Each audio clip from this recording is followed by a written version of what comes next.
What's going on, you guys? This is Mixtape, back again with another video.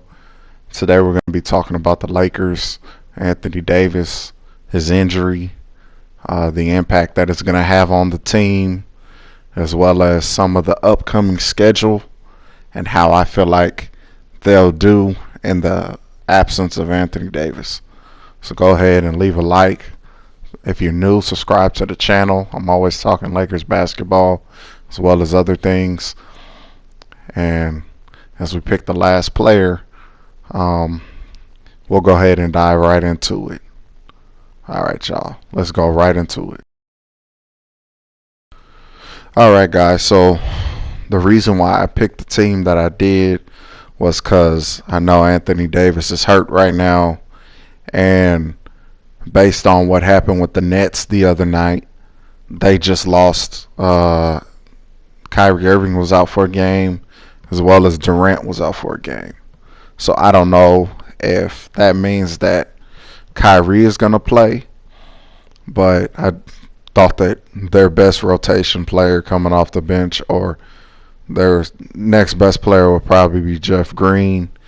And I could have picked Montrezl Harrell or Schroeder to play with, but I gave Kuz a run because I think that, his all-around play has been very helpful. But to dive right into the actual topic, as most of us know, Anthony Davis kind of strained his calf, and he's supposed to be out for a week or two. First impression on that is I thought that maybe it had been rushed back, but I'm one that likes to listen to most of the interviews if I have time.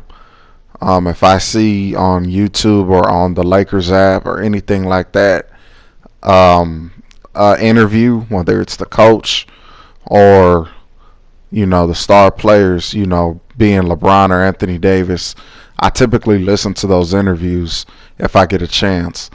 And one thing that he did say was that he's feeling good. He didn't feel like it was any problems. So maybe that could have not played him against the Nuggets, give or take. But I don't think that was the main issue. I have been looking at a lot of different opinions and stuff like that to see what people thought of it, and some people talk about the Kevin Durant situation and how he had a calf strain, and he said he felt great, and most people have seen that video where he was dancing around and all of that, and he came out in the finals right before they had the game against Toronto, and out of nowhere it popped on him. His Achilles popped. So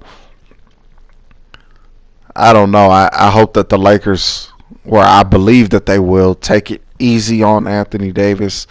Don't rush him back. I don't expect to see him in the lineup till after All-Star, if then.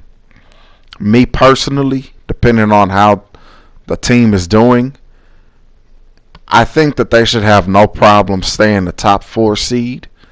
I don't know if they'll stay at number 2 because you don't have your second star. But I definitely do think that there's no reason for them not to maintain a top 4 seed, with AD out. You have a Montrezl Harrell, you have a Schroeder. Kuz is playing out of his mind. KCP's playing great. THT is bringing you minutes off the bench where he isn't as consistent yet, but he's learning and he is making an impact whenever he's on the floor.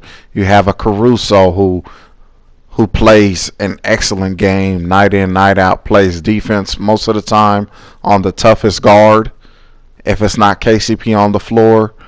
And Wesley Matthews is playing pretty well. I mean, there's a bunch of different guys that can help step up, and it doesn't necessarily have to be one person. I think I can comfortably say that I can expect Dennis Schroeder to give me 12, and I can assume that I could get about 15 from Montrez on every night. So that's 27 points. I think I can get about 10 from Kuz reliably, and depending on the rotations, that may be a chance for me to get, any amount of points from THT. I know Caruso, whether he scores or not, he's going to be an impact defensively, make smart decisions, and all of that type of stuff. He brings energy just like a Montrezl Harrell does. And so with that, you can never be mad at. So I definitely think that the team should have no problem to continue winning and, just continue to be a threat, whether they consistently win every night or do what they need to is a different story. They've had plenty of games where they've came out a little slow and they've rallied back, or maybe they didn't have the time to rally back. The team has fight. They bring energy. Whatever rotation is on the court, I believe Vogel has a good feeling about, and I don't think that there's going to be a problem. So right now on schedule, they're going to be playing the Nets tomorrow, Thursday. And after that, they're going to have Miami Saturday. They go to Miami. Then they're going to go to Washington Monday. And then they're going to go to Utah Wednesday. Followed by Friday, going to Portland. And then that Sunday to end the month, they'll be going to San Francisco for Golden State. So my assumption on the next 6 games, I expect them to go 4-2. I want to say 5-1, but you never know. Most of these teams, they may not be the best, but I definitely believe that they're going to give the Lakers their best punch. And assuming everybody stays injury free, that's on the team, there's no reason that they shouldn't go 4-2 at bare minimum.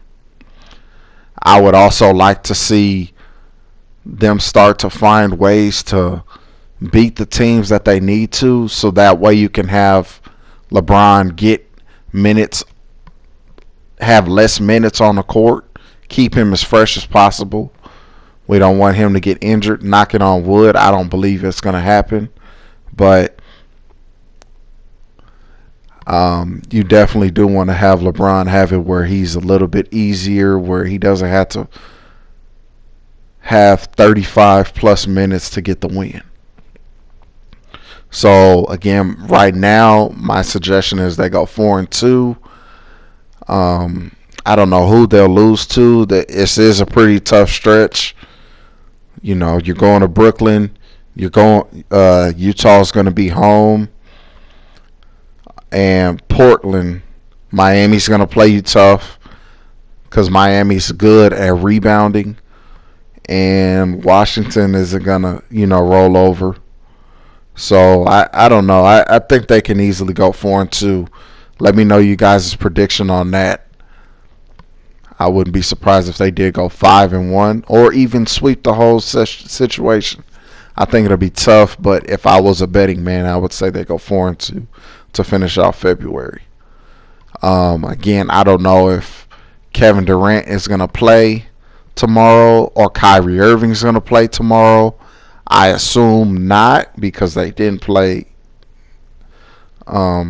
yesterday against the Suns where they came back. So we'll see how that goes. Do I feel comfortable with the team right now? I feel comfortable with them. I enjoyed seeing Schroeder. I love the way he plays. He plays tough defense. And him putting up, I believe, 24 was a great game to watch. He definitely seemed aggressive. So that was nice to see, and hopefully more of the same from him. I love the energy Montrez is bringing, and so on and so forth. And I definitely don't see a reason why He can't get more minutes, honestly. I like the minutes that he's at because I don't want him to get too many. But at the same point, I do think that if you was to give him more minutes, it could be justified. But I also look to see